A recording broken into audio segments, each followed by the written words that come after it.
မဟာချိုင်မျိုးမှာအလုံးလုံးကိုင်းနေထိုင်တဲ့အသက်28နှစ်အရွယ်မြန်မာအမျိုးသမီးတဦးဟာအလုံးအကျိုးပိုးကားနဲ့အလောက်ကပြန်လာရင်ရက်ထားလာနေတာကိုတွေ့ပြီးကြောက်လန့်ကားဘော်ကနေခုန်ဆင်းရင်ကံကောင်းစွာနဲ့ရက်ထားချိန်မိပြီးခန္ဓာကိုယ်နှစ်ပိုင်းပြက်ကတည်ဆုံသွားခဲ့ပါတယ်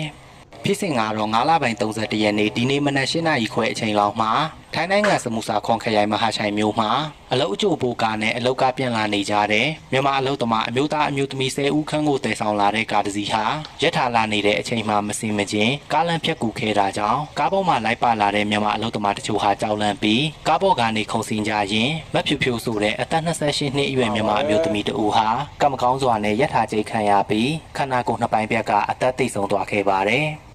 ทราบชื่อคือนางสาวเพียววัย28ปีนะคะชาวเมียนมา